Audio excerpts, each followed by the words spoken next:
Can everybody hear me? Yeah, you can hear me. First of all, I want to thank everybody for coming here. Let me share my story.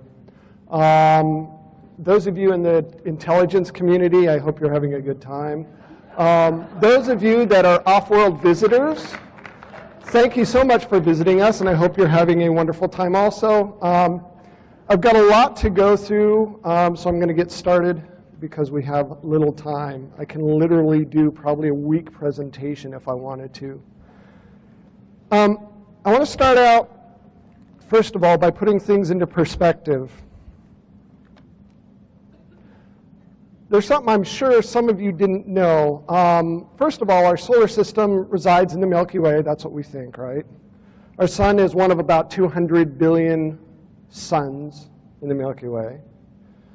We're located on the outer edge of the outer reaches of a spiral arm called the Orion Arm.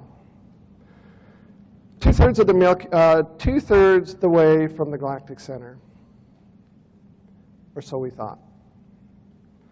Scientists have now determined that the Milky Way is actually not our parent galaxy, and there's a reason I'm telling you this. We're from another galaxy called the Sagittarian dwarf galaxy. The Milky Way actually swallowed it up, and people wanted to know, there was this big debate why the Milky Way looks kind of crooked, and now they're thinking this is why. A little schematic here of where the Sagittarian is and where the Milky Way is and where we are. Now, the reason I'm telling you this is because it was speculated that there are about 200 billion stars in our galaxy. They now believe that there are over 400 billion stars with the combined galaxies. NASA researchers that I've talked to are saying that there are over 300 billion galaxies in the universe that they can detect with the Hubble Space Telescope.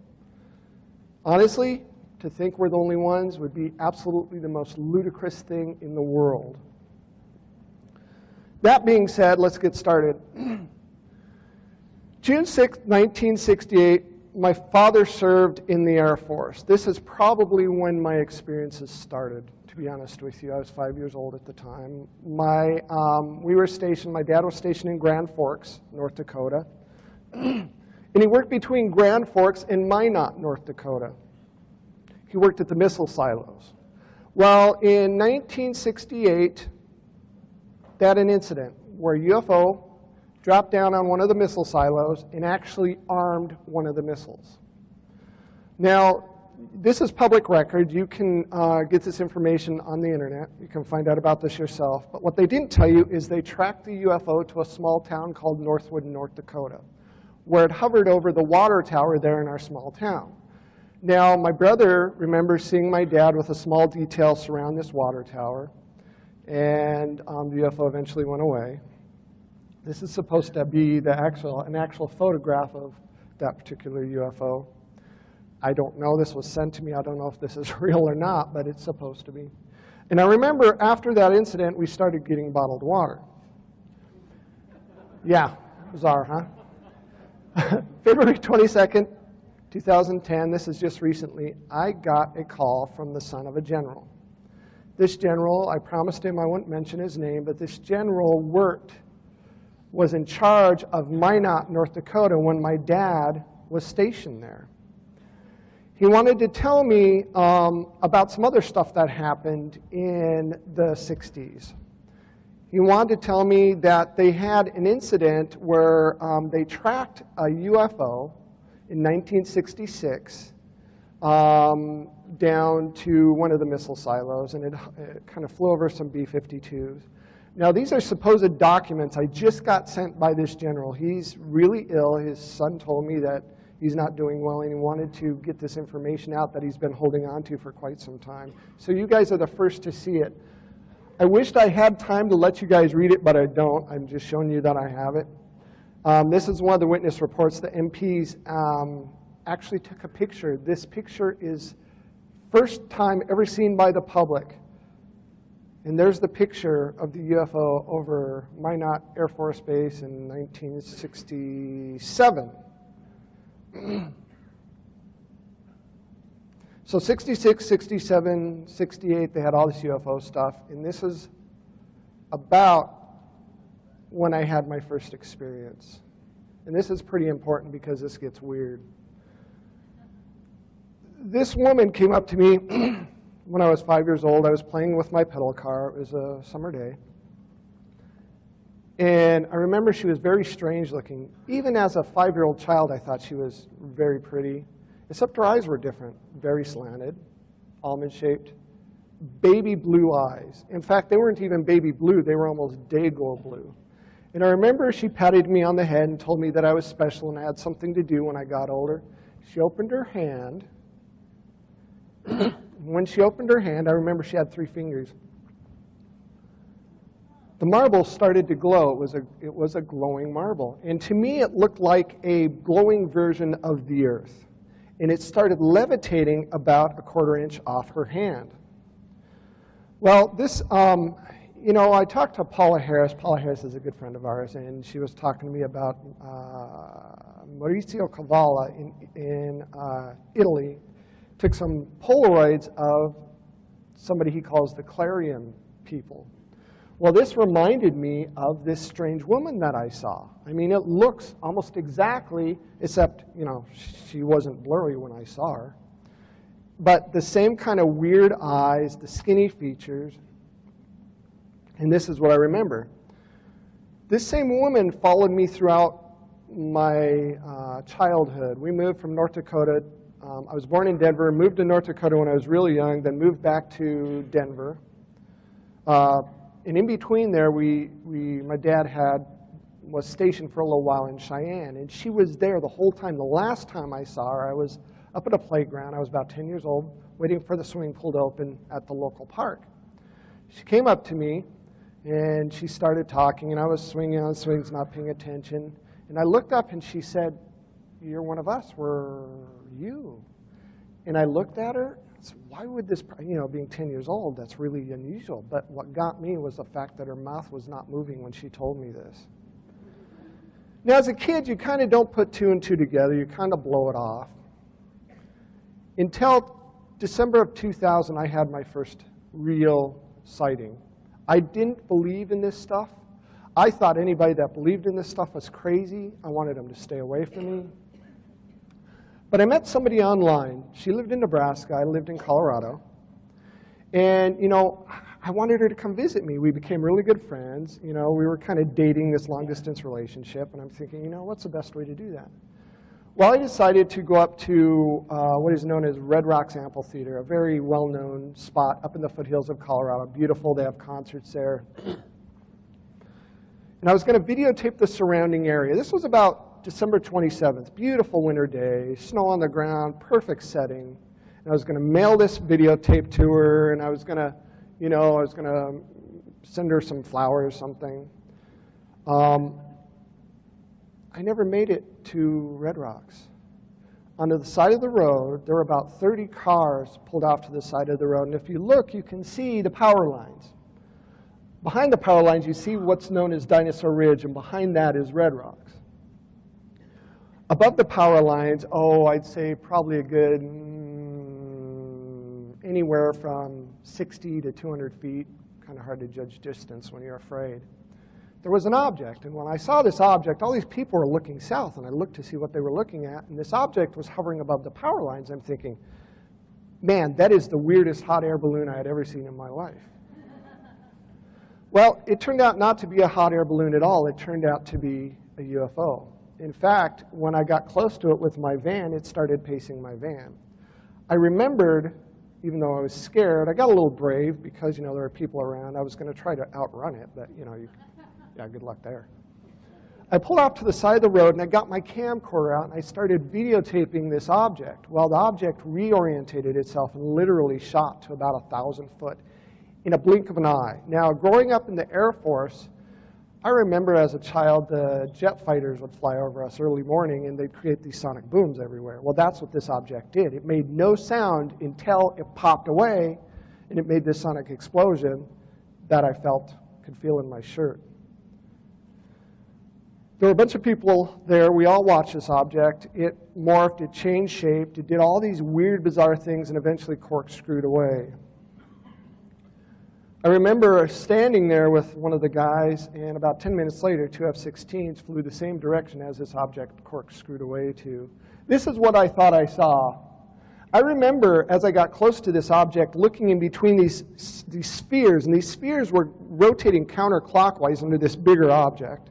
Was the blackest black I'd ever seen in my life. In fact, even today, I've never seen anything that black. It looked like if I got close, I could have thrown a rock into infinity. Now, even more amazing is, well, the local news did a report. Hopefully you can hear the sound. A UFO sighting near Red Rocks no Sunday sound. right after the X-Files on Fox 31 News. A Lakewood man seeing something unusual in the sky, grabs his video camera. I noticed something kind of just right above the power lines. A UFO, an expert says. This is nothing like any other UFO video I've seen. Judge for yourself. Sunday on Fox 31 News at 9 o'clock. I became the UFO guy. I mean, I got to know these people personally because I started having so many experiences. Shortly after the news report aired, I was contacted by someone that was stationed at Nellis Air Force Base. Well, I didn't know this, but somebody at Nellis had tracked this same object. It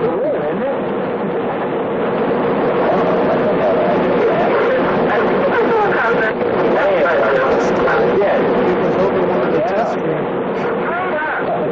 And it's the same object that was hovering above the power lines. And they have these cameras that are ground-based, and they follow the flight of these fighter planes as they're doing dogfights to track what they're doing. Well, this UFO came into their airspace, and they captured this thing.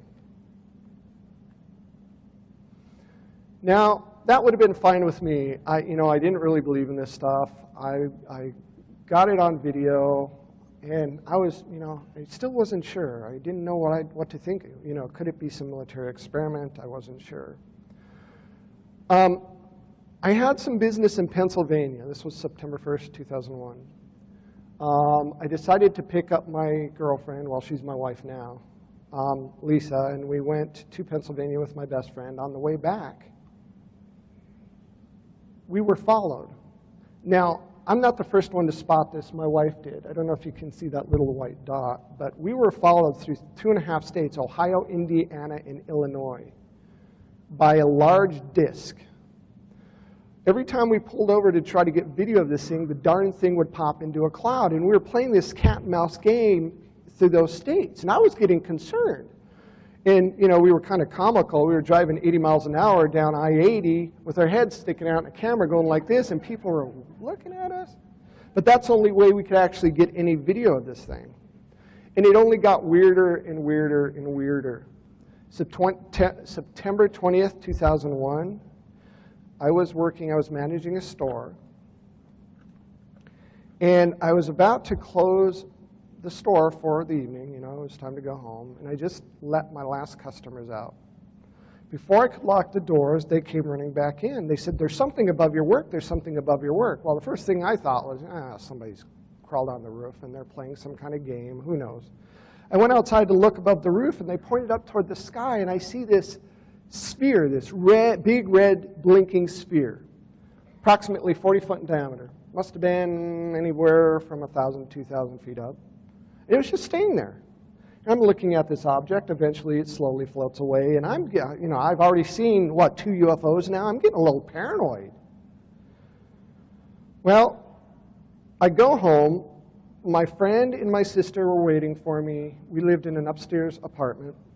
I run upstairs, get my camera. I said, come outside, because this thing followed me from my work, and it was just right above the apartment complex, so now I'm really paranoid. Well, I go up there, I get my camera, and by this time it's off by some cloud, and you can barely see it. I get some footage of it, but we talk about it. I don't even think we were supposed to go to dinner. I don't think we ever even made it to dinner. But my friend leaves, goes home about 11 o'clock. I go to bed. My sister goes to bed. I was woken up 2 o'clock in the morning by a knock at the door. Now, this drives me crazy. I don't know why they keep using this. It's just got so many holes. The debunkers, all the TV shows will tell you if you have an abduction experience, it's sleep paralysis. Come on, you know. They don't explain how Betty and Barney Hill could have been taken out of their cars. They don't explain how Travis Walton could have been taken up at Snowflake, Arizona. My first abduction, I was fully awake when this happened. There was no sleep paralysis. I was not hallucinating. I got up to answer the door. My sister had already answered the door. She was standing there literally with this dumbfounded look on her face, staring at the ceiling like she was still asleep. While there were 3 people outside, and I thought they were, teenagers or something. I wasn't exactly sure because they were smaller. And I got close and I'm looking at them. It's like, why are they wearing costumes? And those are the most bizarre masks I had ever seen in my life. Well, the first thing I thought is, oh my God, they're going to rob us. They're here to rob us. I'm yelling at my sister, don't let them in. They're going to rob us. Don't let them in. And, it's interesting because these are not your typical ETs that, people talk about. They aren't the little gray guys. There was a female and 2 males. And you could tell she was a female. She had female parts, which is unusual, too. They also didn't have normal extraterrestrial eyes. They didn't have the black eyes. Their eyes were massive, massively huge, almond-shaped, wraparound, day-glow blue, baby blue. I can't describe the color eyes. While the female pushed my sister aside like she was unconscious, came in, grabbed my wrist, and unless this happens to you, this is really hard to explain. A thought popped into my head. It's going to be okay. You're fine. We're not going to hurt you. The thought, no, it wasn't mine, and it's not going to be okay. I flipped out, or I tried to flip out. She grabbed my wrist, and she started leading me to the balcony. Well, somehow I snapped out of whatever trance I was in, and there was a male on either side of me, and I grabbed one of the males, and I was going to throw him off the balcony. Well, guess what? It didn't work. I felt a tap on the back of my head, and that's the last thing I remember other than waking up. I can't tell you if it was a craft, I can't tell you if it was a room in a basement, but it was like someplace I'd never seen before. Unfortunately, you're going to have to get the book to find out. I don't have time to tell you, I'm sorry. This is what I thought the female looked like, although, honestly, I can try to draw this or have somebody draw this every which way, and I still can't get it quite right. Now, because I didn't believe in this, it's not that I didn't remember because I remembered everything. My brain couldn't handle it, so I convinced myself this was a dream.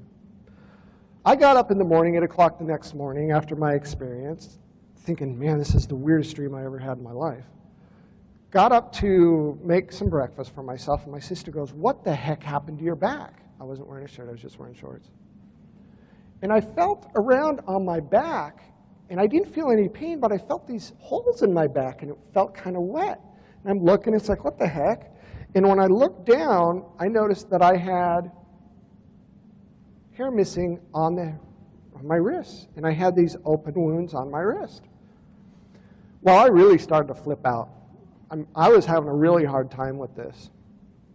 Got a hold of my friend. My friend said, look, let's get you hooked up to your local UFO organization, and maybe they can help you and figure this out. Well, I got involved with the local UFO organization. They started documenting everything. One of the things we noticed that these wounds that were open wounds actually healed in less than 48 hours. Probably more like maybe 40 hours. To nothing but these tiny little scars. One of the researchers involved with my case now said, look, if you've been abducted, a lot of times if you have scoop marks, open wounds, they'll fluoresce in their black light. And it wasn't very reassuring because cattle mutilations do the same thing. Well, they got a black light, and they, first we put it on a scar that I had on my leg. Didn't do anything, but as soon as we got close to those wounds that I had on my back or had on my wrist, they lit up like a Christmas tree. I tried everything. I tried a Brillo pad, I tried gasoline. That stayed under my skin for about 90 days before it finally went away. September 22nd, 2001, I needed to get away. Some friends got together, and they were having like an astronomy party. They were looking at, one of our friends got this really big telescope he just got, and he wanted to go try it out. I just gotten off work. This is September 22nd, 2001. And I got off work kind of late, and I was headed up to this park called Daniels Park. It's south of Denver. It's a nice area to go for night watching because you can see, it's high enough that you can see everything around it, and it's far enough away from Denver that you can still see the pretty lights, but it's dark that you can see the stars. I drove up Daniels Park fairly late. I was headed up the dirt road toward the park. All of a sudden I see this red flashing light. The whole area was being lit up by this red flashing light. First thing I thought was, I have my blinker on. Shut my blinker on, the flashing kept happening. But it was real fast. And it lit up, and it reminded me of the same flashing that I saw on the UFO above my work, just, a day or so earlier. I looked out the window, and I see this UFO almost just right above me, so close I probably could have thrown a rock at it. Scared me to the point where I thought I was going to pass out. I hit the gas. I must have been doing about 100 miles an hour up that 20-mile-an-hour dirt road, just trying to get away from this thing. I had my camcorder with me. I took it with me. My friend said, you might as well start taking this with you, and it's a good thing I did. By the time I got up to the top, my friends were right there. I decided to pull over, try to videotape this thing. This thing stopped dead and suddenly shot west, slowly floating over everybody at this astronomy party.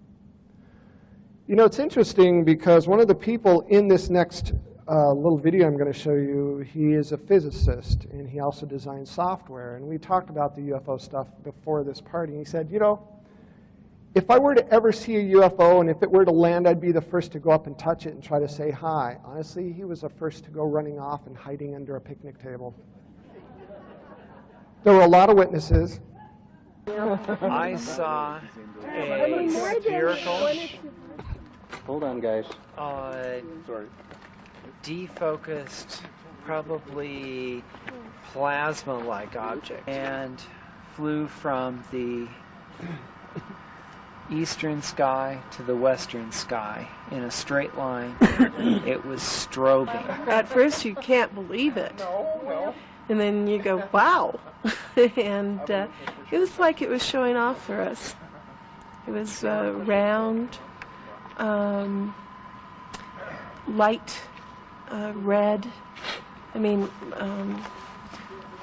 Laser type thing. It was flashing. It's hard to explain. It wasn't a plane. It wasn't anything I've seen before. Today's the 22nd, I believe, of September 22nd. 2001. We're in Daniels Park, south of Denver, Colorado. And I walked over to a car. Some folks were parked over there for about 45 minutes with their parking lights on. And we asked them if they had seen it too, and they said yes, they did. That the object was probably 100 feet or so above the outhouse that's here at the end of the parking lot. But the interesting thing in their describing it was that they said, when Stan walked up, "Are you the guy who was driving the van?" And he said, "Yes, I was." And so they seemed to indicate that it had followed Stan on his way here. Now, I'm showing you this stuff because one of the things that makes my case different, according to the researchers, is that most of the stuff that happens, especially lately, only seems to happen when there's a lot of people around. And I'm putting the kind of boring stuff in the beginning of this because it gets better and better and better. September 30th, 2001, just got off work again. I was in the middle of Lakewood, Colorado, during rush hour, busy intersection. A UFO came down, and I didn't know it was a UFO, and I was just about to come up to an intersection. And I see this beam of light hit the ground next to me. It would be off to my left. And, because it's a big city, there's police helicopters, and like any polite citizen, you roll down your window and wave at the police helicopter that's beaming you. Well, I didn't hear any helicopter sounds. And I'm sitting there going, what? And I noticed the guy that was tailgating me had stopped in the middle of the street, got out of his car, and was looking above my vehicle. And I'm looking, huh? And as I go through the intersection, you could see people going. I look up, and there's the same damn red blinking UFO just right above my vehicle. It had just beamed my van. Well, by this point, I was a little past being scared. I was kind of PO'd.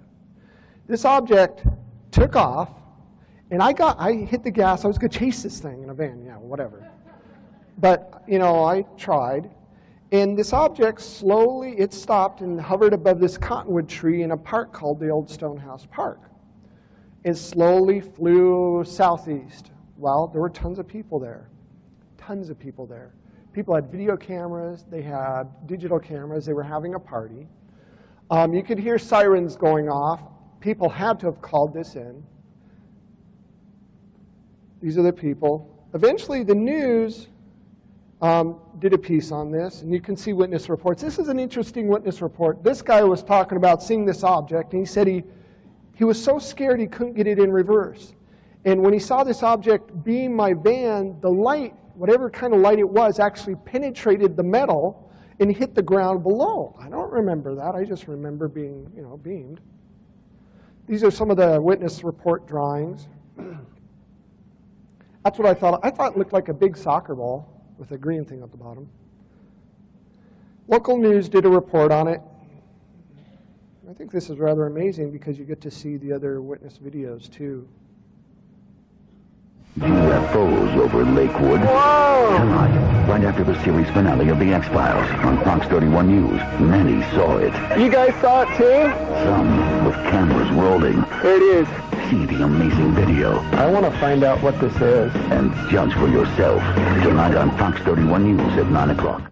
Thanks for staying with us on this Sunday night in the Rockies. I'm Ron Zapola. And I'm Phil Keating. Dozens of people saw it, too, caught it on videotape, but no one's sure exactly what it is. Another unidentified flying object is seen hovering over Lakewood. As Fox 31's Kim Another, Posey tells I like how us, they the say that. witnesses are looking Another. for answers. Whoa!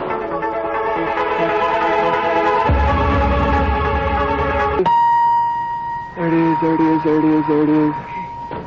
You can hear the excitement and anxiety in Stan Romanek's voice as he videotapes this unidentified flying object. Whoa!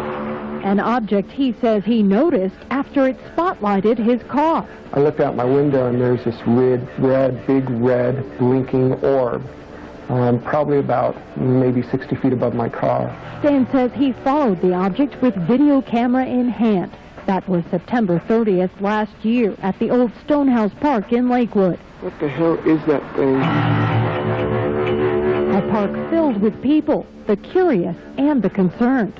You guys saw it too? Yes, we did. We all saw it. Wow. This group was having a birthday party in the park. Her daughter's yelling, aliens, aliens, and we thought the kids were just playing, and then we looked up and I couldn't believe it. Geez, I'm shaking like a leaf. Man, this thing was right in front of my car. I was chasing it down the road. This is what they couldn't believe. This is a second videotape. The tape a woman at the party shop. Same object, same question. You think it's an alien? I don't know. Numerous people reported seeing the object to the National UFO Reporting Center. Now the Mutual UFO Network is investigating. For me, on a scale of 1 to 10, this is a 13. George Zeiler is the deputy director of MUFON International, and he's heading up the investigation. He sent Stan's tape to several experts for analysis. It's not an airplane. It's not a helicopter. It's not a balloon. So what is it? George isn't sure, but he's got some ideas. My opinion is that these cannot be from this planet. I would like to know where they're from. What are they doing here? Why are we of such interest to them? We or Stan? George wonders if he could be a target. Whoa! Stan saw similar objects 3 times that month, and weird things were happening to him. Birds flying into his car. He has this electromagnetic personality where he walks up to a car and all of a sudden the windshield wipers, the lights come on, and the windshield wipers come on. Plus, Stan found fluorescent markings on his body. Whatever it is, it's not shy. It seems to want to be recognized. If it's, you know, targeting me, I'm not anybody special. I have no idea why. February 11th, 2006, a witness came forward with some 35 millimeter pictures. She found our address in the phone book, or actually online. I guess her grandfather lived in the area, took some pictures of something he saw beaming something out in the road. And these are 35 millimeter pictures he took of this object beaming my van. And I put it in a little motion thing so you can kind of get an idea of what this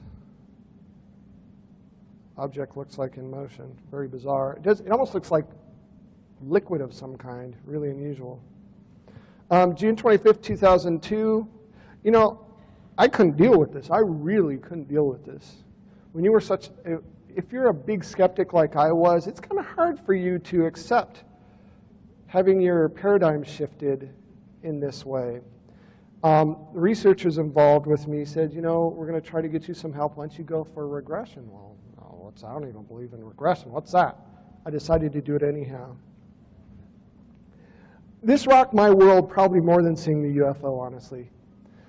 I remembered from my previous experience that I had all these symbols in my head. Now, what's really important to understand is I'm severely dyslexic.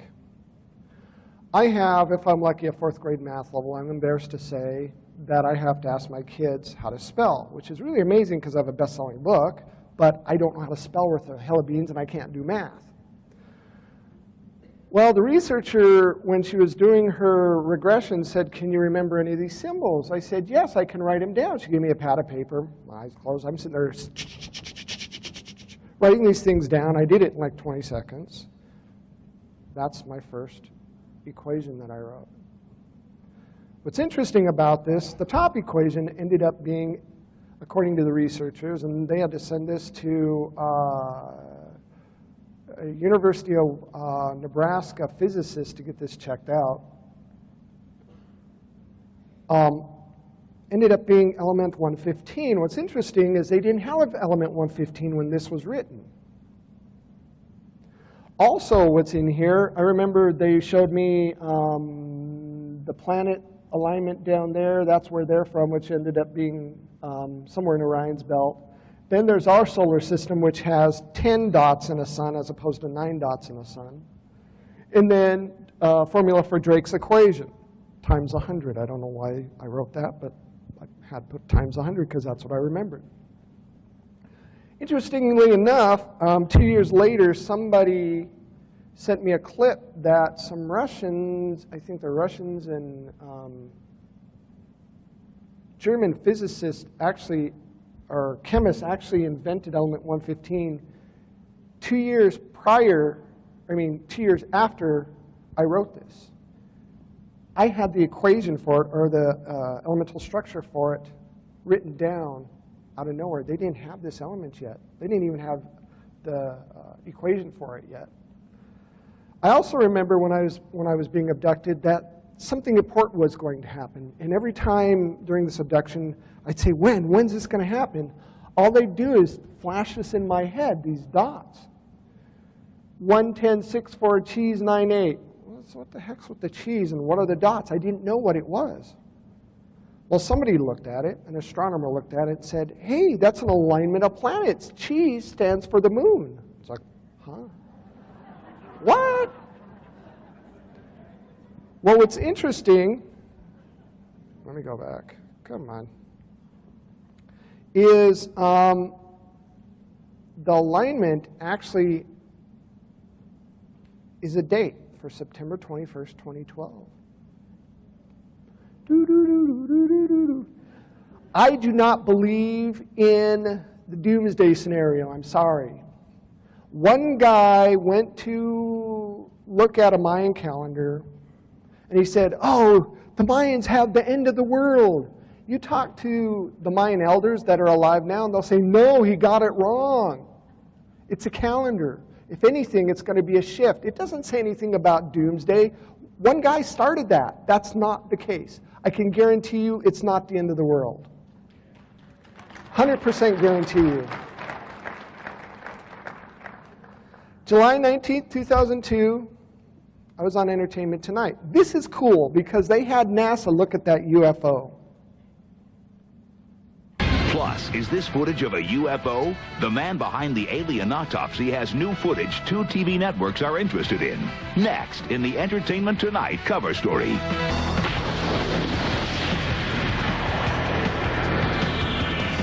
From the humans who brought you the alien autopsy comes mysterious new video that could be a UFO. Our Leonard Maltin reports on Hollywood's obsession with extraterrestrials and our Entertainment Tonight cover story.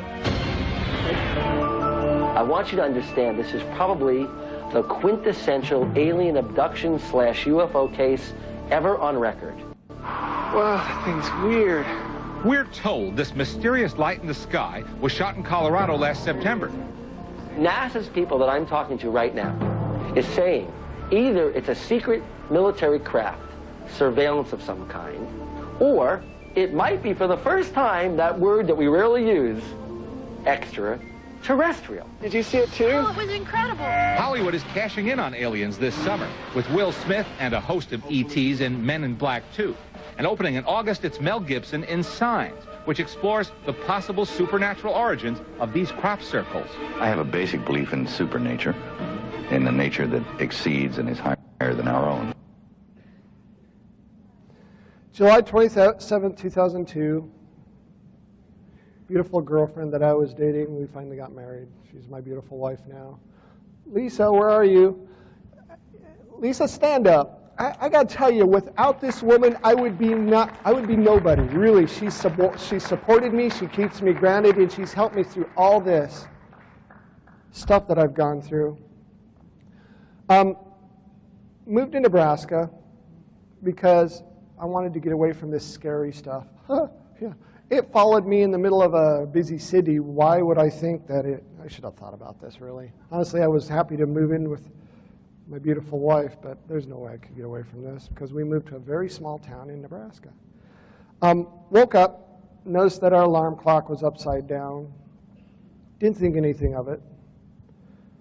Got up, and there were pens all over the floor. Also found another equation. Apparently, I started writing equations in my sleep.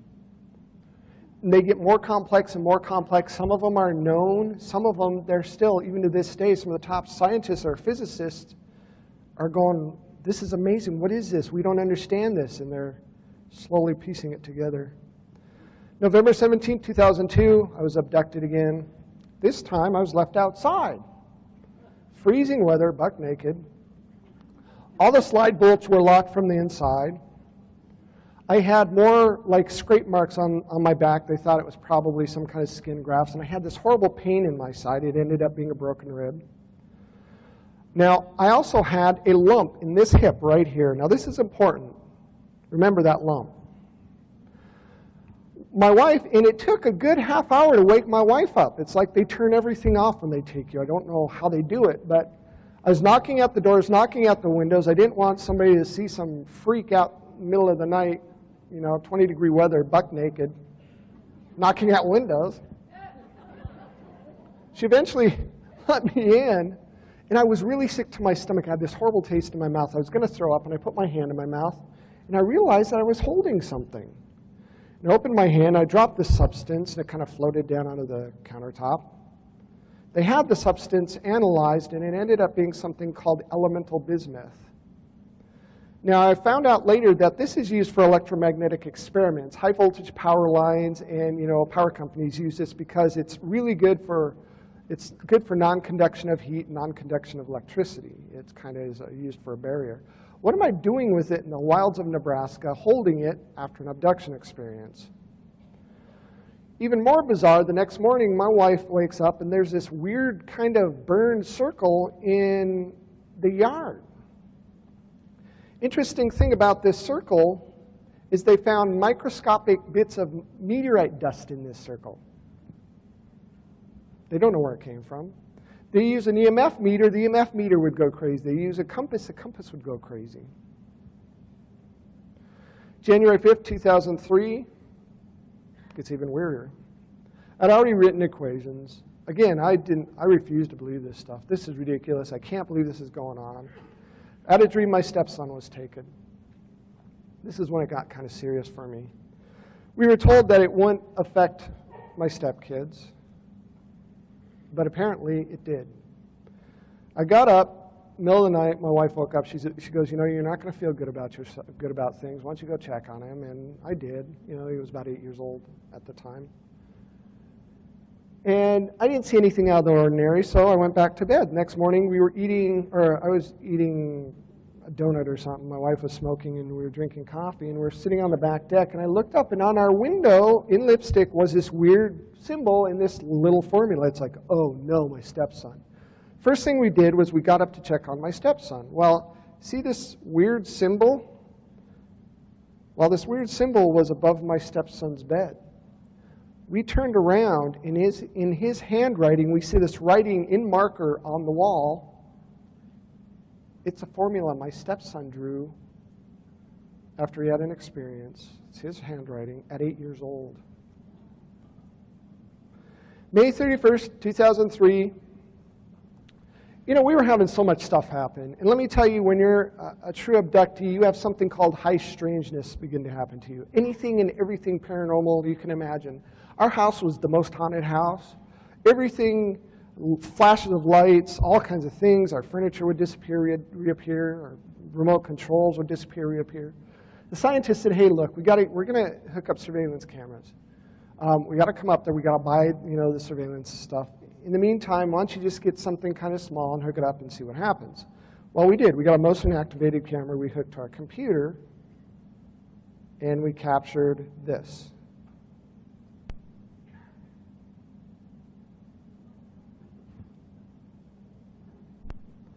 You know, the debunkers will say, oh, that's a laser light. Okay, really? Okay, I want you to look at this. Look where the doorway is. And you can see that the object is actually a three-dimensional object. It stops, changes colors, and in the original video, you can see the light reflecting off the TV as its object passes by the TV.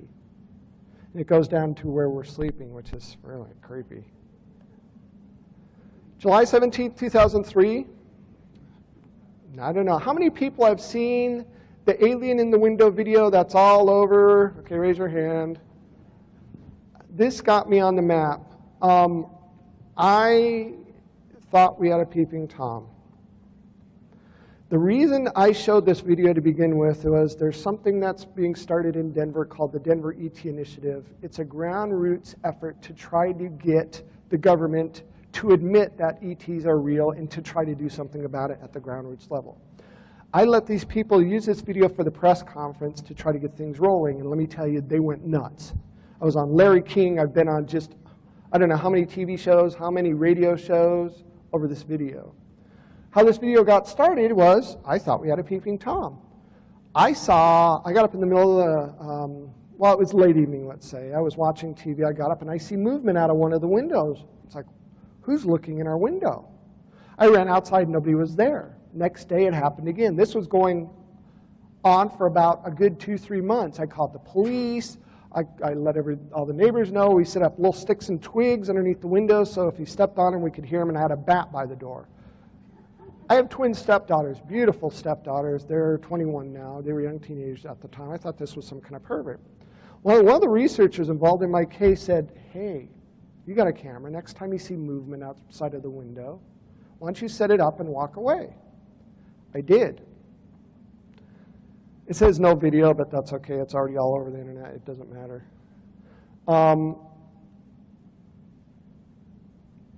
I didn't go to bed, though. I went to the bathroom, sat at the edge of the bathtub reading a magazine. I saw 2 flashes of light. After the second flash of light, I looked out, and I see this little figure pop down. It's like, yes, I got him. This is the video that I got. When I looked outside the window, I see this thing running away, and let me tell you, my wife thinks this is the funniest video ever, the way I react, because I jump around like a little girl. But I want you to notice at the bottom of this video. Okay. Bottom of the window. Just going to keep it rolling there.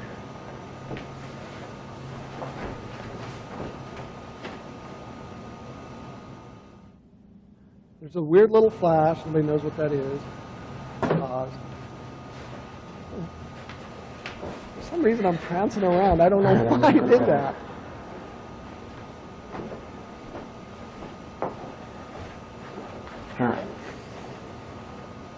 I have it on night shot, so it's infrared. And you'll see 2 flashes of light.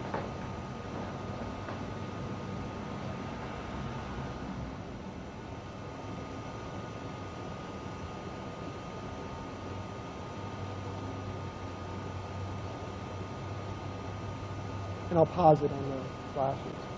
There's the first flash. It's kind of bright. The second flash is amazing. They said it was as bright as the sun right outside my window. There's no sound, though. That's what's amazing. Now look at the bottom of the window, and I want you to notice the infrared reflecting off its retinas. He blinks, he moves its mouth, he squints, he, she, whatever it is. See him?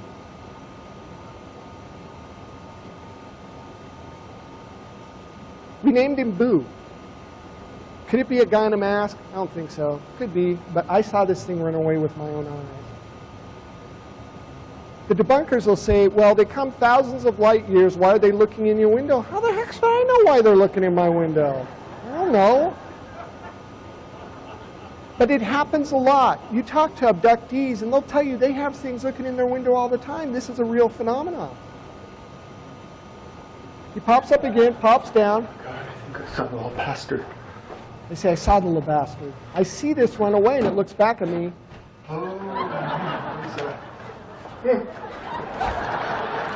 Yeah.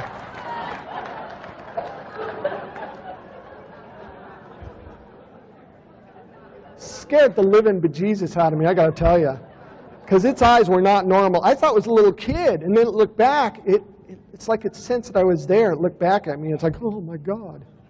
These are the stills. We got better, we got some good stills of it.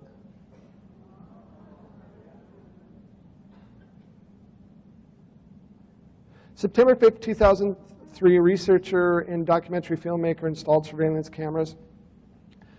They videotaped me being abducted, not directly, but they videotaped a light exploding on the side of the house.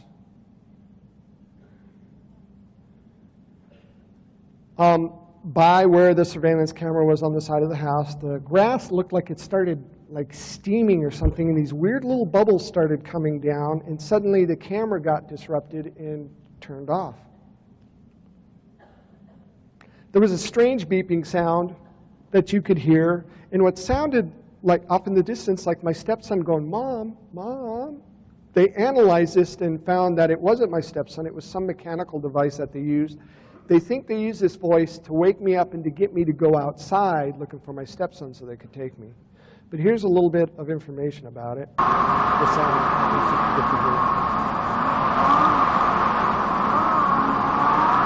You hear that? And you'll hear a beeping sound.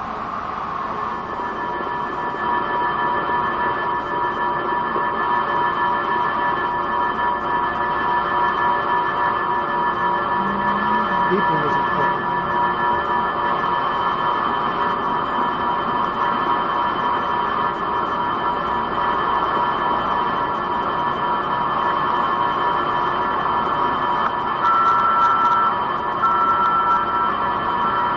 Hear the beeping sound at the end? Well, that audio and the video were all sent off to, and we do this purposely. Any of the stuff that I have, I don't send it to people that are already involved in the UFO field because, they're already jaded. We want, people that don't know what this is. We don't tell them what it is, and they do their research. It's like, what is this stuff? This is amazing. So we have people other than UFO researchers do this. I had 6 previous samples of sounds from UFOs. 2 of these samples were provided by policemen. I had 4 other sources from various people that I've accumulated over 10 years from 2 different countries, that all 6 of these frequencies matched. So then I took Stan's sample and I did an analysis of that and compared that to the 6 previous samples I had, and all 7 samples match the same frequency. What he's saying is he had videos in audio from other UFOs people had seen all over the world, and they had that same beeping sound that I had, and it matched exactly. So that's just more evidence. What's more amazing, the next morning after my abduction experience, I got up, wanted to find out why my video camera no longer worked, and I found this.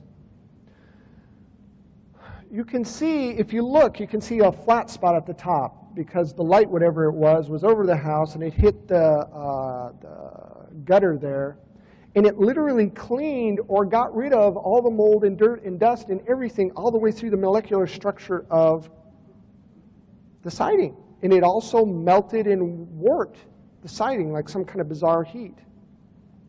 Well, that was fine, you know. I was about to go get samples of this and sent it off to the researchers and stuff.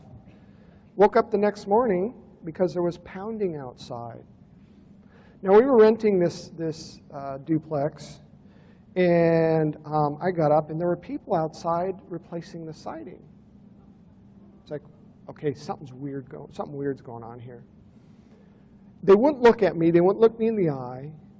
I decided to get my camera. They told me they were there. The landlord wanted them to replace all the siding, and they were there to replace the siding. They took my camera down. They had it nicely set on the ground, which kind of upset me because that was a real expensive surveillance camera. And here's me talking to them. Suddenly, people showed up to do siding of the house. They said they're from the landlord. I can't get a hold of my landlord to verify it, but in any case, I think it's rather unusual that suddenly they come do the siding. So I'm going to videotape them doing the siding and try to get them to tell me what day it is. I had the camera hidden, and I got them to tell me what date it was. So this was the day after the experience. And right in between those windows, you see him right where he is, right above him is where this camera was.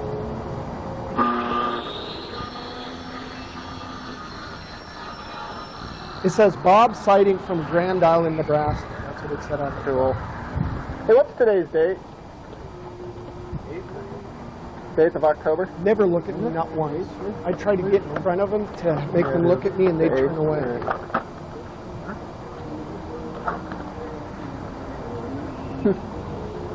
Kept his head down. Well, all of a sudden, I went in, I grabbed a piece of siding. I asked them if I could take some of the siding because they had siding laying all over the ground. They said, absolutely not. You can't take one piece because we have to prove to your landlord that we did all the siding. It's like, okay, I knew something was up then. While they weren't looking, I grabbed one of the most important pieces where the camera was, took it off. There's nothing he was going to do about it. Anyhow, there's nothing he could do about it. He didn't see me. Called the landlord. The landlord was on vacation. About an hour later, I heard a shop vac going. I looked out the window. They were shop vacuuming my yard. What in the world? They got in their truck, drove off, waited for them to come back because the only place they replaced the siding is where I had the UFO beam my house. That's the only siding they ever replaced. I finally got a hold of my landlord. He said, I didn't have anybody replace your siding. We called that number that I wrote down on the side of the truck. No such thing, no Bob sighting anywhere.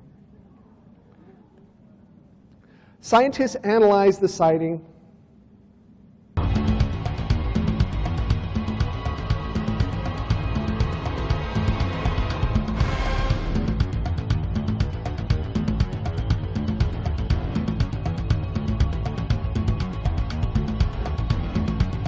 There was a discolored area due to heat, and I don't know what caused that. October 20th, 2003, had a strange dream about squares. Just write stuff down. February 13th, 2004.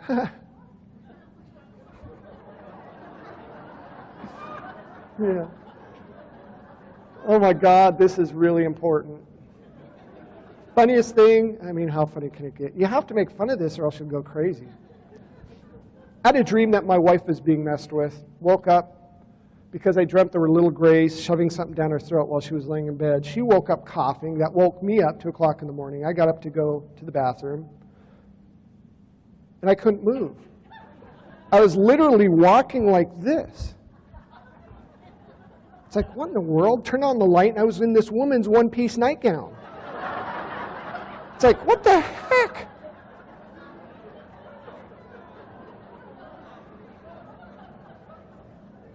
My wife laughed for hours and hours and hours. She goes, that's not mine. I go, what is this? She goes, tell me this is yours. It was dark. She goes, I can't see anything. Turn on the light. I turn on the light. She's laughing hysterically. It's not my stepdaughter. It's not my wife. I felt a wet spot on the back of this nightgown. It was disgusting, gooey, wet spot. I didn't want it to touch my body, so we're sitting there holding it, trying to peel this thing off me. Sent it off to the researchers, to the scientists. It ended up being a blood plasma expander in a protein that they can't identify even to this day. And something that resembles a chemical that's used for in vitro fertilization. It's a medium that they suspend the egg when they introduce the sperm. It's called, if I can get this right, polyvinyl propylalidone. Woohoo, I said it right. Now, what is it doing on this nightgown? Okay, this gets creepier. Luckily, there's going to be a motion picture made about my story, and we're going to get funding to get this checked out for sure. But the same scientist that analyzed the Betty Hill dress analyzed this nightgown. We were contacted by Betty Hill's niece during one of these conferences, and she goes, you know, I want to talk to you about this nightgown. I heard you had a nightgown. I said, yes. She goes, well, Betty Hill died in 2004. 2003, she had an experience, one of her last experiences, and it pissed her off because her favorite nightgown went missing. Yeah. I said, okay, well, can you describe this nightgown? She said, yes, it was a plaid nightgown with a Disney character on it. Gets even weirder. Swear to God, only happened to me. My friend, for a bachelor party, got me a shirt. He had it made specially. It says, I've been abducted by aliens, and all I got was this lousy T-shirt. You can't tell me those guys don't have some kind of, you know, I don't know. They laugh about the stuff they do to me. They have to. But the shirt, I went to bed with that shirt, and it ended up missing. What's interesting is when Betty Hill's niece went over, they found this shirt that says, I've been abducted by aliens, and all I got was this lousy T-shirt. Unfortunately, Betty Hill thought she got it from one of these conferences. Supposedly, she has a picture of it.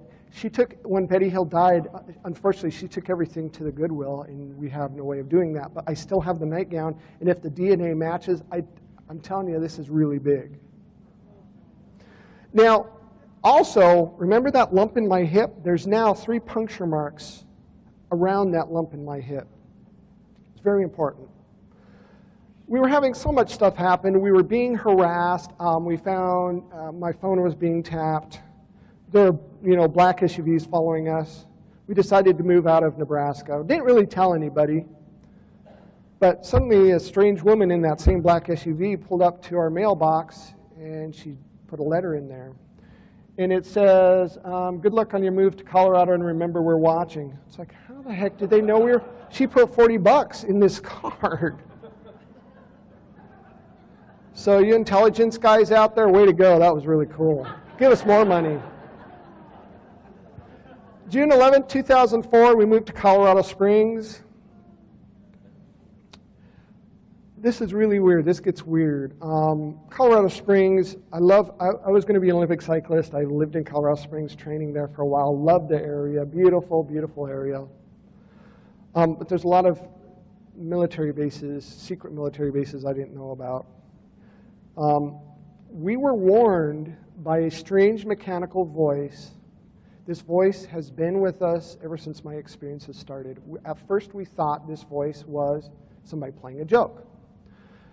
Alejandro, who now works for Open Minds, has been one of the lead investigators involved in my case for a long time. He's moved out to Phoenix from Denver, and he can't be around my case too much anymore, but he's a really good friend. He found the same voice on a text-to-speech program, and the name of the voice is Audrey, so we call this voice Audrey. It was fine when it first started leaving messages on our answering machine, but eventually we got to talk to her in person. 2-hour conversations one-on-one proves that this isn't just any ordinary text-to-speech. You can't type that fast. And this voice morphs, and this voice will tell you the future, and this voice warns us if something happens. Sometimes it does stuff that just absolutely blows your mind, but this is the first Audrey call we got. Okay, Lisa, hit the button. 1 old message. Hello, Stan and Lisa. My intention is not to scare or alarm you, but to warn you. It is great that you are back in Colorado, but Colorado Springs was not a good idea. It seems you have moved into their backyard. Now it is easy for them to get to you. I know how stubborn you are, Starseed, but please heed this warning and know that Lisa and the children are at risk also. Now listen, Starseed. You know you are different. Follow your instincts and stay alert. This is too important. Soon it will all be revealed. And Starseed, do not be afraid of what you are. What the heck is Starseed? I thought that was really bizarre. I know now, but that's what they always call me. August 9th, 2004, my stepdaughter got a new camera, took pictures. Very beautiful pictures of the clouds. I put it on my desktop and noticed something. It's like, what in the world? She had a fit. She goes, this is your baloney. I don't want this camera. You take it back. You know, teenagers, they don't like stuff like that, anything that makes them look uncool. Well, she's got a twin sister. Her sister goes, I want to take pictures of UFOs, so she went out taking pictures. She wasn't going to download them till the next morning. Put the camera by the computer. We found the camera on the floor. It had 2 extra pictures on it. I'm going to let you look at this picture for a while. Do you see the eyes? This is the next picture. Now, do you see the eye, the nostril, and the mouth at the bottom? Yep, we call this one Curious George. It took an accident. We think it accidentally took a picture of itself and dropped the camera. August 13, 2004, I felt something sharp poking out of that strange lump in my hip. Remember that lump in my hip? It's a little sliver. Started poking out. Took it to the doctor. Doctor said, I don't know what it is. Looked at it in an x-ray. We can see it, but it's probably a fatty deposit. When it was taken out, it had fuzz all over it. And the fuzz, once it hit there, it looked like, white mold fuzz. I don't know how else to explain it. But once it hit there, it started melting, started liquefying. Cleaned it up, put it in a test tube, took it home, called the researchers. They said, oh, my God, you have an implant. It's like, huh? Well, take all kinds of pictures of it, videotape it under different lighting conditions, and then hide it. Well, we did. We videotaped it, took pictures of it under regular light, under black light. Interesting thing, under black light, the darn thing turned orange. We shut off the black light, the damn thing still glowed orange. My wife was in charge of hiding it. I didn't know where she hid it. We went to bed that evening, and I hear this high-pitched squeal coming out of the radio next to my bed. And I woke up the next morning, told my wife about it. She goes, oh, no, the implant. She hid the implant in the test tube in the back of the battery compartment. We took the battery compartment, opened the battery compartment, and we found that the implant and the bottom of the test tube were blown to bits. This is how small those pieces are. This is really kind of cool, actually. This was sent to Cal Berkeley. When we sent it in a sterile jar. By the time it got to Cal Berkeley, it had made a teaspoon of its own amino acid, something that they're still trying to identify. It was blown apart, they figured out, by high-frequency sound. Remember those little hairs I told you about? There's evidence of those little hairs. Even more amazing, these tiny, tiny, almost virus-sized microscopic computer chips, they think. Tiny microscopic gears in this little... They determined that it is some kind of biological nanotechnology that we don't have, and it totally flipped them out. December 20th, 2004, it got real for me. And this is probably why Audrey called. We were getting broken into all the time. We had surveillance cameras. Our surveillance was being cut. There were police helicopters following us everywhere we went. I worked pretty close to home. I rode my bike. Didn't really need to drive my car. I had 4 guys in a black unmarked SUV pull up started saying something to me, but because we were behind other cars stopped at a stoplight, I just ignored them. I thought they were drunk soldiers. Well, it turns out they knew exactly where I parked my bike. They had to have cased the area because I parked my bike behind my work. They cut me off and they told me, they said, you need to keep your mouth shut. I said, I didn't say anything to you. They said, you know what we're talking about. And I could hear them talking about the ET stuff. I said, you know, look, guys, this isn't my fault. I'm not going to stop talking about it. We got in a fight. They started doing their karate kung fu moves on me. I had a big chain that I wrapped around the seat of my bike, and I hit one of them on the head, and I hope I didn't kill him, but I knocked him out.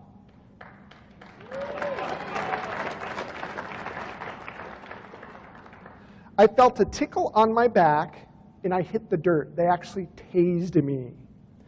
By the time the police got there instantaneously, people were driving by as this was happening.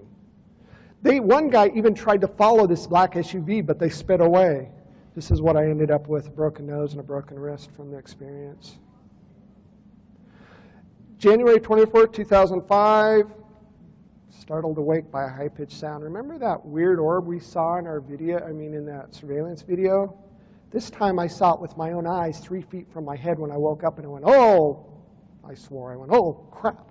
And the thing just darted out the room. I got my video camera, and I went looking for it, and it is...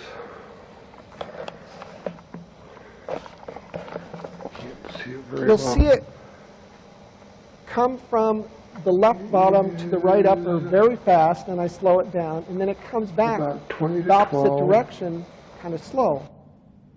See it? And I have no clue what I just saw. None whatsoever. Holy. I don't know what that thing was, but I saw it with my own eyes, and I go, whoa, crap, what is that? What the hell was that? Well, I realized that I had surveillance surrounding the house. I looked at the surveillance video, and this is what the surveillance camera picked up.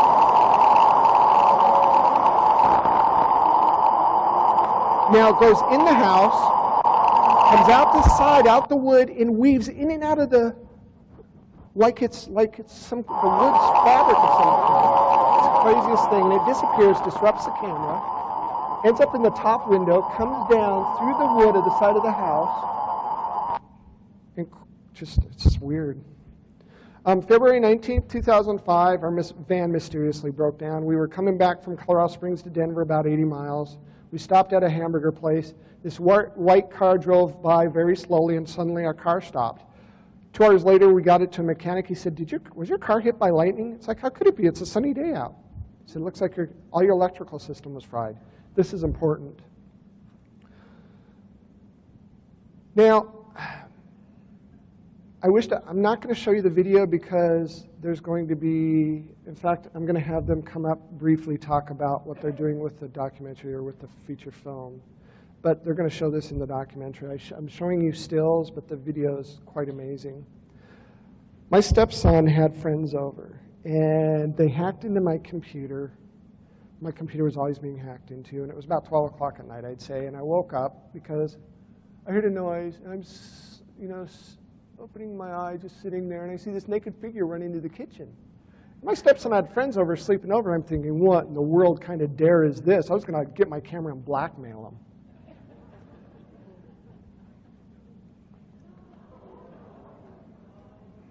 You should see the video. It's quite astonishing. I was just about to shut off the video. I went upstairs to their bedroom.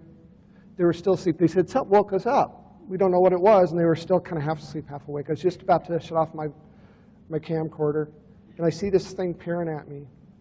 It closes its eyes, ducks down a little bit, and slowly moves away.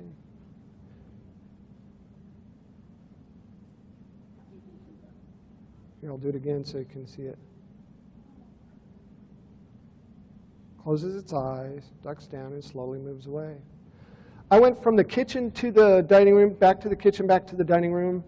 When I go to the kitchen the last time, there are 5 flashes of lights on the windowsill. I woke up on the ground 45 minutes later, the same time my camera started up by itself. Only remember seeing flashes of lights. I had no idea that I just had an experience with a little guy. I had to look on the videotape to remember what happened, and I still kind of don't remember. My surveillance cameras didn't work. Couldn't figure out why. It's like, yes, we got one of them on camera. Well, I went to go check out these $500 a piece VCRs that were installed, and there was a burn mark in the top of the first one, in the bottom, into the next one, through the cupboard, out the side. We don't know how they did it, but we opened the VCR, and see that top left one? There's a little kind of blob. That's a ceramic diode. Ceramics usually blow up at about 1,000 degrees, something like that. This is melted. How in the world do they do that? March 11, 2005, we received a greeting card, or an envelope, with a warning from Colorado Springs somewhere. It says, in their daily lives, all are braver than they know. Good luck. I've got to find my glasses wherever they are, or else I can't read this thing. It says, we have gone to great expense getting this to you. Maybe now you will believe that you must move. Do not release this to the public or contact anyone involved for your safety and ours. There's a government document with my name on it, top secret document. Department of Air Force Intelligence. Be advised, we expect Romanek to have a visitor soon. We will try our best not to miss it this time. Their closeness proximity is convenient to say the least. Also, HPM worked, van incapacitated. Mr. Romanek is smart and is stubborn and has a strong support system. It also seems that he is getting inside help. We will investigate it. If Romanek stays at location, HPM can be used on residents and on parties involved if available. As you know, subject must be in range, and we will follow up as things unfold. But follow is spelled fallow. It's misspelled. Being dyslexic, I had no clue it was misspelled. But I thought this was a fake until I found out that HPM stands for high-powered microwave, and that's what they hit my van with. That's what they, remember my van died? Well, apparently they were using it on our residents too, and this is the result. And if I would have been smart, I would have got out of there, because every time this would happen, our feelings would heat up. But the speakers in our house, even if they weren't plugged in, would go off periodically. Okay, today is May 5th, 2005. We have problems with our speakers buzzing all the time. And I wanted to let you see and hear for yourself. This is our speaker.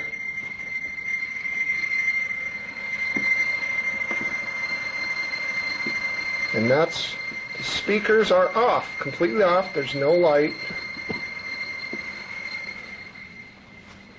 Go to the other one. Can you see? I don't know what the hell's causing all the speakers to go off like this. All right, I'll go downstairs so you can hear the speakers downstairs.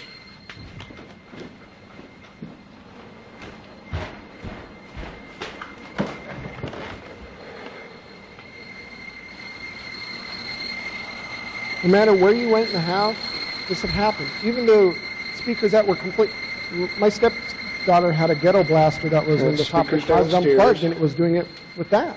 And the higher you get in the house, the louder it got. Okay, and I'll go up to the upstairs bedroom, and I want you to hear the pattern of this thing. Let's get this where the power goes out, because the power usually goes out. All right. This is, you can already hear it. It's really loud.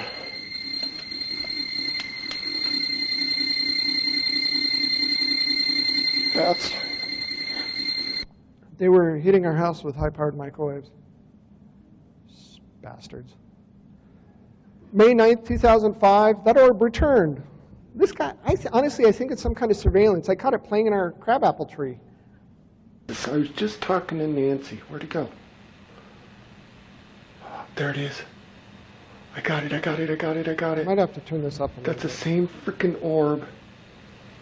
I gotta go over here and see if I can get it better. Where'd it go?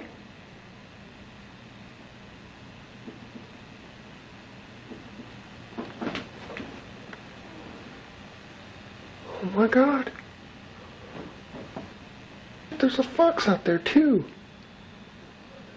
That is the craziest freaking thing. Just sitting there. That's the same damn orb. Obviously, it wasn't afraid of my head when I was Maybe it sleeping. wasn't a fox. Maybe it was something in the sky. I don't know. It's about 12:30, May 8th. Well, it'd be May 9th, 2005, I guess.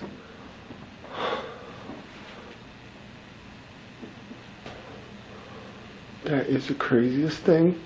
There it is. There it is. There it is. I'm going to zoom in. I'm going to zoom in. Don't know what it is. But it's around a lot. You know, I have all this stuff analyzed by, you know, some of the top people there is. I did the video analysis on a frame-by-frame basis of the Stan Romanek footage, and I see absolutely no evidence of post-production effects applied to the footage. So that means that all of it was shot in camera. Now, if that's the case, it would take an awful lot of expense to pull off this elaborate set of shots. And if it's not a fake, it's undoubtedly the most important footage I've ever seen. July 14th, 2005, more unexplained things start happening. Our house became haunted like you can't believe. One of the people involved in my case got some ghost hunters to come to our house. How many people here don't know what an EVP is? Raise your hand. Okay, for those of you that don't know what an EVP is, it stands for electronic voice phenomena. If you're a ghost hunter, you will have a digital recorder with you. They will ask questions to midair, and sometimes they get answers that they can't hear on these little recorders. Well, we had this little tape recorder in the middle of our kitchen table, and didn't think anything of it till later. The researchers, you know, we were listening to this this tape recorder, and we picked up this weird sound coming off this tape recorder, an EVP.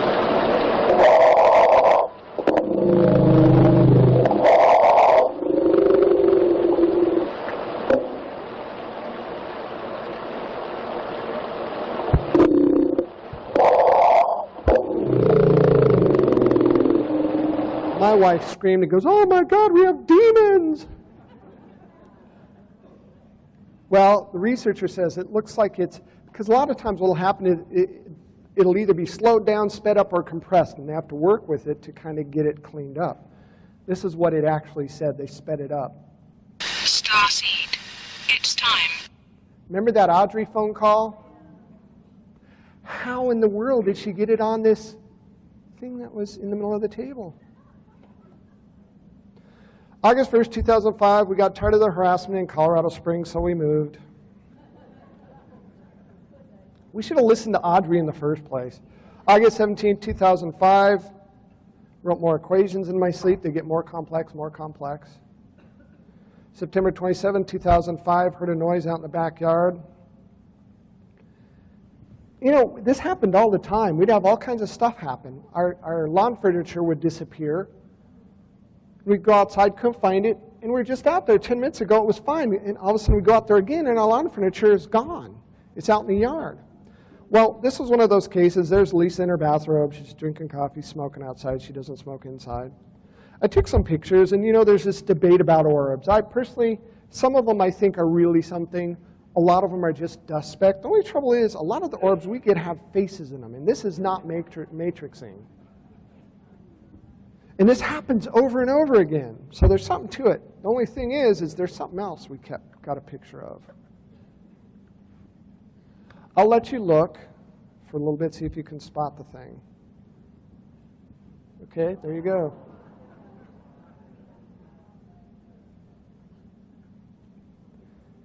There's another one. I'll let you see if you can spot it this time. Do you see them? Let me see if I can get this thing working.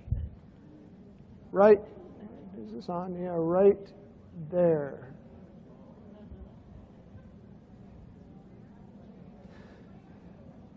October 5th, 2005, heard a noise outside again. Lawn furniture was missing. Couldn't find it anywhere. The little son of a gun put it on our roof. We had to leave it on our roof. We had no ladder to get up there. The neighbors would walk by and goes, what in the world is your chair? We had to say some kids played this prank. We had no other way to explain it. November 21st, 2005, we invited some friends over for Thanksgiving. One of the researchers involved in my case is ex-naval intelligence. He was not a congressman, but he did something in politics. I don't know, but really good researcher. And I told him, I said, here, let me go back because I don't want to start it yet. We had a computer in our room, and I woke up in the middle of the night and I hear this click, click, click, click, click, click, click, and I see the chair move. I thought I was dreaming, and I told my friend, the researcher about it, and he was over for Thanksgiving. It was pretty late at night. We were having dessert. He set up his camcorder and he dared them to do something. Well, you can actually hear the click, click, click, but I want you to watch the office chair or the desk chair. Hear the clicking.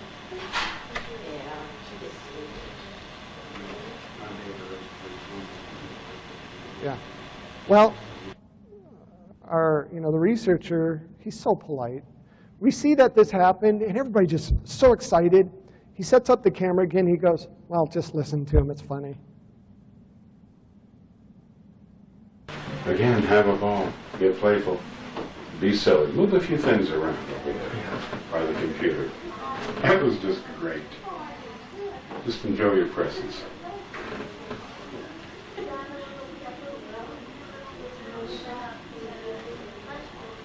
It's funny because they don't move the chair. You'll see this, and I pause it. You see this little orb, and I pause it. Could be dust, I'm not sure. Nobody's in the room. Everybody's out. We made sure that we went in there in pairs to make sure nobody was doing anything. They didn't move the chair. They moved his camera. His camera was tightened down. Somebody had to put some force into that. December 16, 2005, girls kept seeing shadows. Move around the house. I videotaped one. Enter another room. No, the camera's not on. I don't want you to focus on anything in particular. Just kind of look at the whole thing and you'll see it. I think I might have gotten it on film. Let's see if they'll zooming by.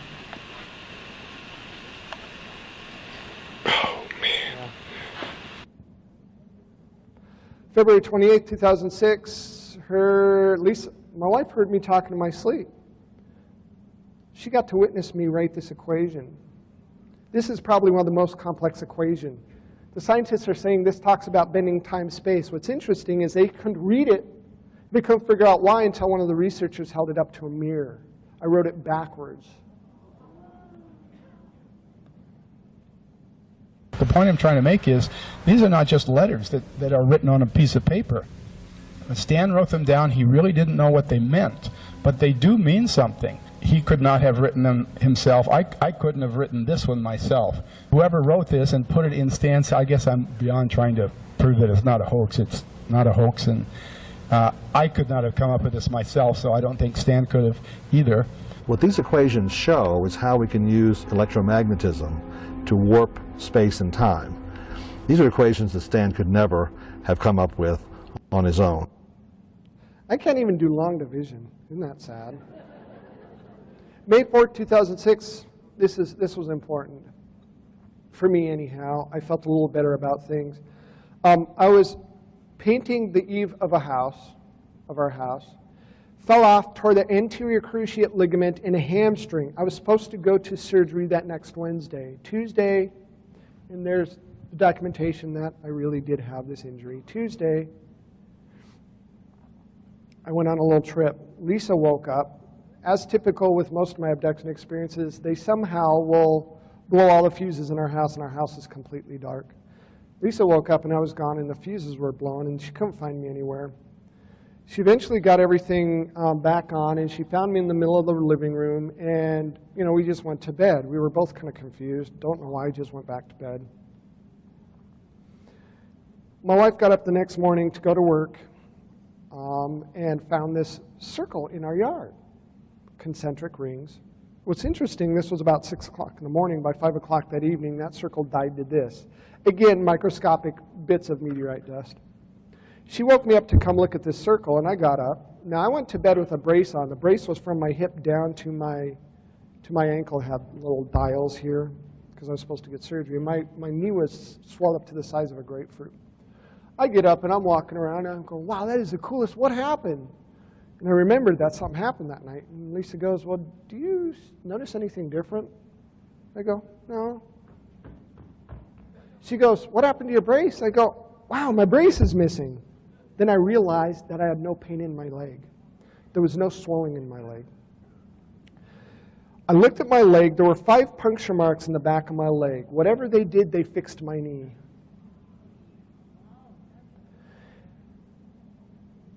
We found my brace on the side of the house. It had been burned to almost unrecognizable. Pieces of it were thrown in the field behind our house. Some of it was on top of the swing set, like it was thrown from a high distance. I like this one the best. I had to explain to the doctor why I didn't need surgery. This is real. This is all documented. She goes, I know you're afraid. She goes, if you don't get your knee fixed, you're going to be a cripple the rest of your life. It's like, you don't understand. I can't explain it to you. I'm just going to have to show you. She goes, well, I'll tell you what. I'm not there right now, but my associate's at the emergency room. Just go take it to him. My wife recorded the whole thing. I woke up at 3 o'clock. The swelling was gone. The bruising was gone. Everything was gone, and I could run up and down stairs. It was the creepiest thing. So if you lose power when you're sick, the next time everything's going to be fine? I hope so. We don't know. It's just early on. We don't know. But where did you get the holes? It's a pattern, right? I mean, it's right in the line. It was there when I woke up at 3 o'clock. She woke up because the lights were out, I guess. I couldn't find him. You get up and sleepwalk a lot? No. We don't know what's going on. So. She went out to turn on, I guess the story is she went out to turn on the lights, and then I was in the living room wondering where she went. Well, I don't know what those, those lesions are on your leg, I mean, there's such a pattern that this, it's hard for me to cover this from any, insects or anything like that. More likely, it could be the pressure. There's no rivets or anything on that immobilizer. But the immobilizer's gone. It just disappeared. I can't find it anywhere. It just disappeared? It's gone. You were at bed? Yes, I did. I went to bed. It's gone. We looked everywhere for it. Where do you live? I want to go investigate. I don't know. But anyway, your exam is fine today. I wouldn't do anything. Well, I don't know. Other than calling Ghostbusters, I think we just go about our business. Well, he's got ghosts in his house, and they stole his immobilizer and put holes in his leg, and everything's fine and all healed up. And nobody can explain it. Hey, it saved us a hospital bill. Nobody can explain it. Dr. Young is going to do, it sounded like ACL repair. Now everything's all fine and dandy. You know what I would do? I would go home, do your normal routine. Big mystery, I don't know. See, that's what we thought. It's like, this is so weird. I still think you ought to call Ghostbusters. I don't think there is a Ghostbusters there. Call Ghostbusters. I don't know what else to do. Maybe thinking you guys could shed some light on this, but... I didn't tell him anything about what happened. I just told him I didn't need my... I don't know where he got Ghostbusters from. Hopefully I got this. Well, it's May 22nd, 2006. This happens all the time. I have so much... These guys follow us wherever we go. Where we live now, a helicopter hovers about 100 feet above the neighbor's house, and there's a camera sticking out the window of the house. This happens to us all the time. The black helicopter thing is a real thing. I mean, it really happens. July 3rd, 2006, a friend invited Lisa and I to a fireworks show in Colorado. And we were messing around, and he was telling everybody he was a producer that wanted to do my show, story about me a long time ago. And he's telling his friends, he goes, every time they take pictures, there's something in them. It's like, yeah. So here's a fireworks show. Lisa took a picture off over here. I don't remember if she heard something or not. And there's this cool orb. And I put it on my computer, and I looked. It's like there's some kind in the background. What in the world? Now, you got to understand, I believe those are corn stalks, and they're about that tall. It might be wheat. Lisa, was it corn or wheat? Just a field, just a regular field. I don't know what the heck they are, but there they are. September 28th, 2006, Lisa woke up, found me writing again. This time we had friends over. They watched me do it. People watched me do this. I guess I was saying things like, there's not enough room, I don't understand. And I'm sitting there with my eyes closed going, ch-ch-ch-ch-ch-ch-ch. What's interesting about this equation is the bottom part. When this was sent to Dr. Jack Kasher, University of Nebraska, he said, you know, it looks like some kind of weird language. Let's send it to our language department. They said, yes, but we don't know much about it. Send it to the University of Oregon. They said, you know, it looks like some kind of Middle Eastern ancient language. Sure enough, the researcher, Alejandro, looked it up. It ended up being a form of Aramaic that was spoken in the time of Jesus. I don't know what the connection is, but it's the word propulsion. And if you look, there is a zero and a period, and it ended up being 0-point propulsion. They were telling us what they were giving us. It talks about 0-point propulsion, which, what the heck? Why would I do this? And they watched me write this in my sleep. January 15, 2007, a high-pitched sound shattered my stepson's glass. Can you guys maybe turn this up a little bit? Some people can hear this, some people can't. You ready? There's a ringing that I can't figure out where it's coming from, and I'm going to try to see if I can pick it up maybe.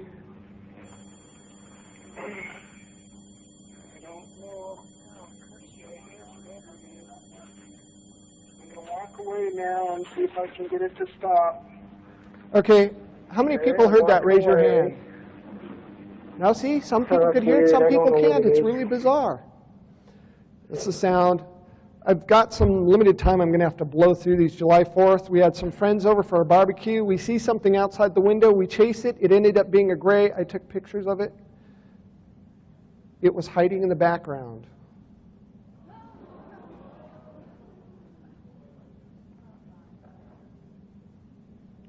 We were at the UFO Watchtower doing a conference. Paula Harris was there. Wherever I go, these things follow me. Usually when there's a big crowd, they'll show up.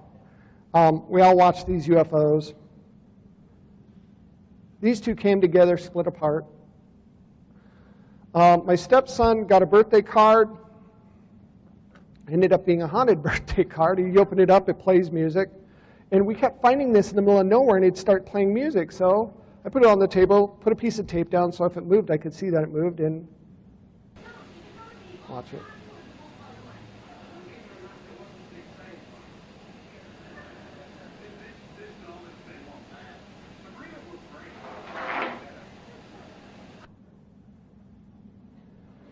My camera mysteriously disappears.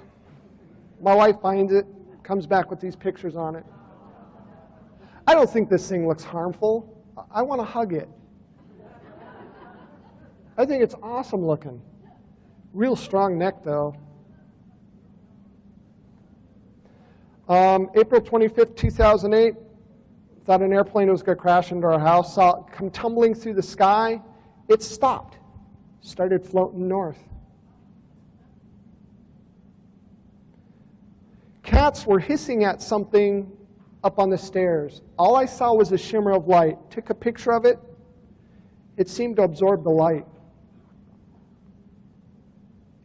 It happened again. I looked outside. I hear this this weird sound, and I look outside from my office into the family room, and my remote control is floating in midair. Get my camera. I see the shimmer. Take a picture. Look, there's a shadow thing holding my remote. That's my remote, just right above the...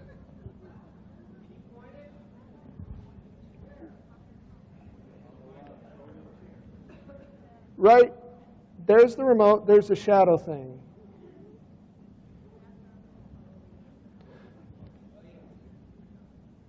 It happens again. This time the cat's playing with it. There's the cat right there.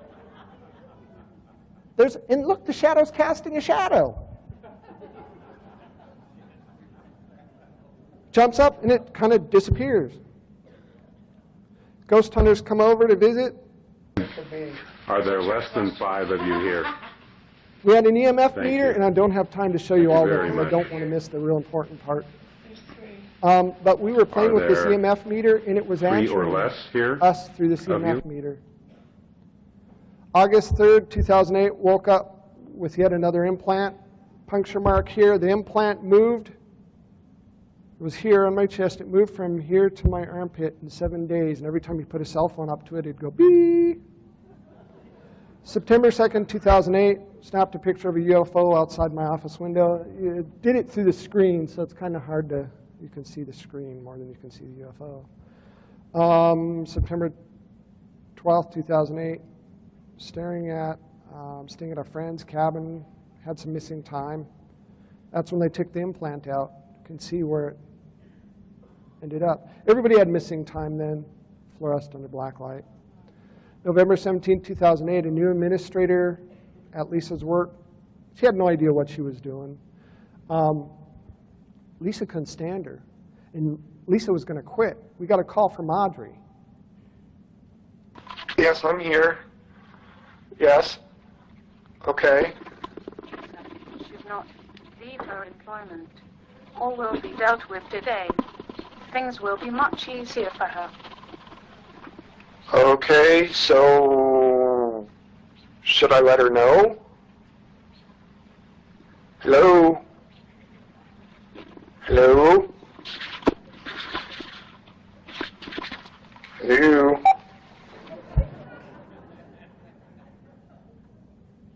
Later that day, Lisa's boss was fired by upper management and escorted out of the building. Nobody knows why. This is the kind of pull that Audrey voice has. December 6, 2008, strange phone call made me pass out. You know what, I'm not going to have time to show you this. I can show you out there if you want to see it. Or if I have time, I'll come back because I want to be able to answer questions. But got a strange call. This Audrey voice will call everybody, and it'll be your own caller ID, your own phone number on the caller ID. You'll pick it up, and it'll ring, and then it'll reach one of the other researchers involved in the group. It'll ring again, and it'll be somebody else. There were 3 people, and all of a sudden this call, this weird voice, weird sound comes over, and it made me pass out. And I'll play. I have to, you know, I'll play it anyway. Okay, Audrey's getting us all on together. Hello? Hey. Hey, honey, Audrey just connected all of us. Huh? Audrey just connected all of us. It seems like one of those days where we get to play phone games again. Yeah. So, Audrey, is there something that you want to say to us? Stan, are you there? Maybe she's... Yeah, I'm here. I don't hear anything, though, so... Why would she what, Stan? I keep hearing, like, some weird-ass thing in the background. Like a mumbling. Something. Yeah. Are you still there, Heidi? Yes, I am. What the hell was that? I don't know. That was really a big sound.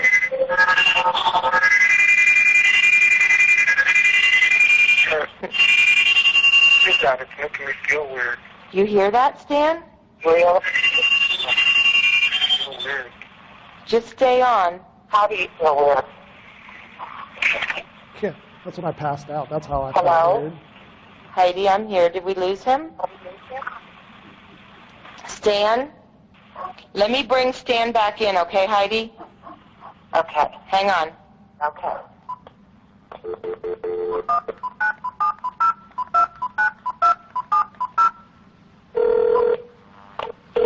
Are you there, Heidi? Yeah. Okay. Hello? Hey, April, is Stan there? Yeah, he's on the floor and he passed out. Holy She sounds shit. concerned, Oh my God, doesn't that she? sound made him pass out. May 27, 2009. This makes me emotional. I remember during my abduction experiences, and honestly, guys, I don't have time. I could do this for weeks. Get my book. It has a lot of stuff in it. I'm selling it here. But I remember seeing little kids during one of my abduction experiences, and some of them looked like me, some of them were more human than not. We catch a little girl. I was out in my backyard taking pictures of our cats. We had already had an experience with one of these little girls showing up at a book release party that I had. I was taking pictures of the cats, and I see this little girl stand up and go running out the gate. We looked, and she was picking flowers in my backyard. She disappeared into nowhere. I mean, literally just disappeared. I'll let you look for a little bit. Look at the bottom part, and you can see her looking through the gates. We've gotten a call from these little kids calling me daddy. There are 3 women involved in my story. My wife, our friend Victoria, who became a friend because I recognized her from an abduction experience, and our friend Heidi. Apparently, there are children out there from my experiences. There are 9 of them, and this is one of them. She grabbed the flowers, took off, ran outside the gate. When I looked outside, she left us a little bouquet of flowers on the front step. There was another incident where we were playing with the camera, and I see this figure standing outside. She's looking in the window. This one doesn't look very human at all. But I go and chase her, and she runs away. It's raining outside, but she leaves a footprint. That's the size of her footprint. And see, there's flowers all around. The interesting thing about that footprint, this happened last summer, is in Colorado it gets cold. It snows, it freezes. There's the front of our house. The flowers in that area are still alive. They will not die, even in below freezing weather, where she stepped. Another UFO outside my office window. While talking on the phone, a little girl calls us.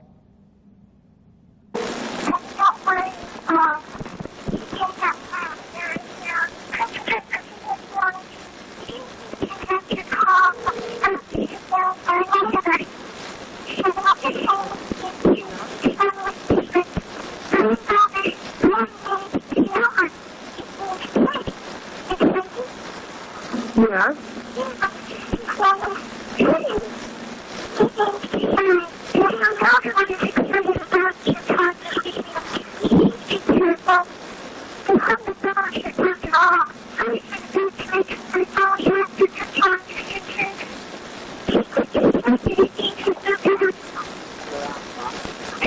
Hello?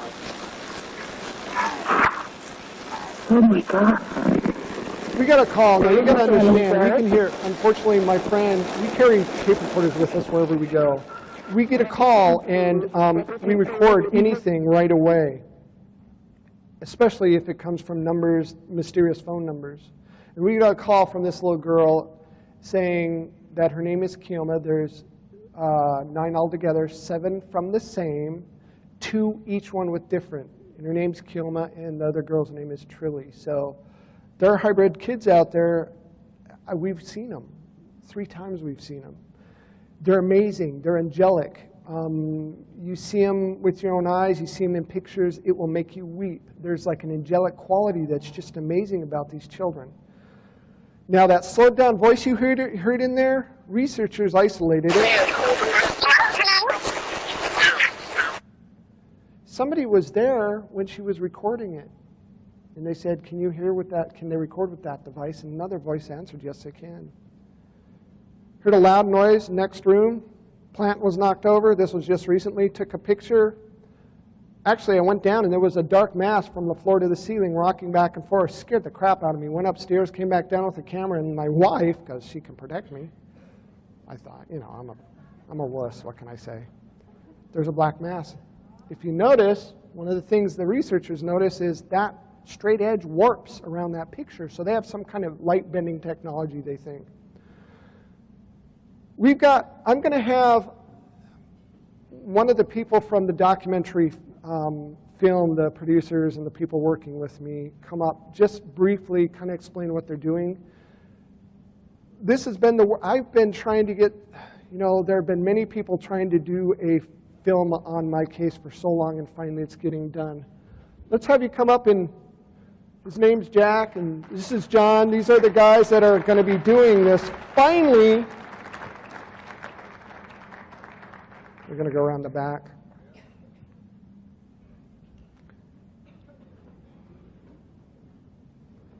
We've got like 13 minutes, so let's have you step up and here talking to my tie. I hate getting close to Stan. I never know what's going to happen. So real quickly, Stan's going to finish up here, but my name is Jack Roth.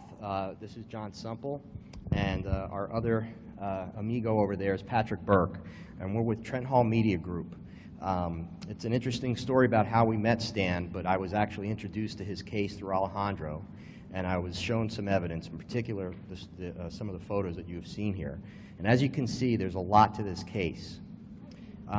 We realized very quickly, it's touching, it really is, and what we really wanted to do was we realized how important it was to document this entire story, because bits and pieces had been on TV, and it didn't come across very well, because when you just see one thing, sometimes it seems like it's too good to be true. But this is an incredible case, and it's important. Thank you. I found a mic. That's much better. Can you hear me?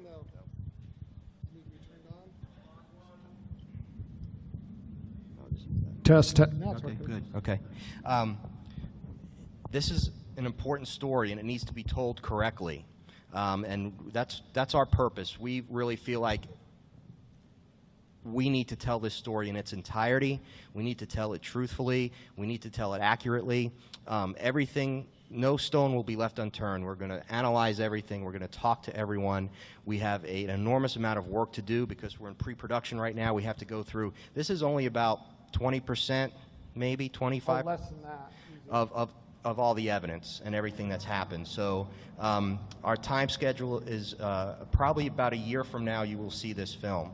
And it will be a feature-length documentary, and it will have everything in it from beginning to end. And I want John's the director, so I want him to just really briefly talk about our vision for this. One of the things I think that is unusual about this case is the depth and breadth of everything that has happened. And I was very interested in watching the room as certain images were put up on the screen, and you all reacted the same way that we did when we first saw a lot of this presentation in December. And it's an emotional response. And I think that one of the things that we really want to get across in this is sure the evidence, because one of the things that I think is important about this is you've seen documentaries, you've seen television shows where they show the footage, they show the pictures, and there's a tremendous focus on that. But rarely ever do you see a focus on the individual or the individual's families and the impact that it has on them emotionally. So a big part of what we're going to be doing with this story is delving into Stan's psyche, into Lisa's psyche, the family's psyche, to really try to understand the emotional journey that they've gone on, because I doubt anybody in this room would raise their hand right now and say, I want to go through what Stan has gone through for the last 10 years.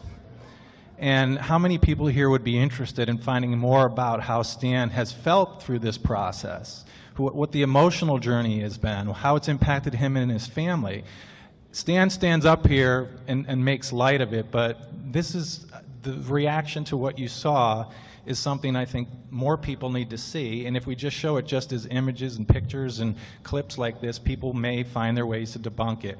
We want to try to tell a story that's an emotional story, that's filled with facts, it's filled with verification and validation, but it also tells a story about a family of people who have had their lives turned upside down by an unfortunate and unusual occurrence within their life. And we're really excited about having the opportunity to do that. And what we really want everybody in this room to do is to tell people about this story, prepare them for what's going to come, which is the film. And when the film comes out, we want it to reach a bigger audience so that people can see that this is something that is happening and is having an emotional impact on people like Stan, and hundreds of thousands of other people throughout the world are having similar experiences, and we just think this just needs to get out there. So we're work in progress. So, but just remember Stan's name, and it will be attached to the story. So keep your eyes peeled for it. Our website, TrentHallMedia.com, is going to have updates on this as we produce it, and we're going to be doing blogs to keep people posted, and from time to time may even have an opportunity to include some video footage of the process of making the film. So stay tuned, let people know about it. We're really excited about getting this story to the masses and hope you will help spread the word. And it'll be on my website too. And let me tell you, people that get involved in my case have experiences. They aren't the exception. Everybody that gets involved in my case gets to see stuff. I do have a book out there, guys. It's a bestseller, amazingly enough. Come on, there it is. Even though I'm dyslexic, I seem to have written a best-selling book, which is baffling to me, but I have it for sale here. You can go to my website, www.stanromanek.com, find out where I'm speaking. And, you know, thank you, guys. I don't have time for questions, really. I'll be out there signing books if you have questions. Thank you so much.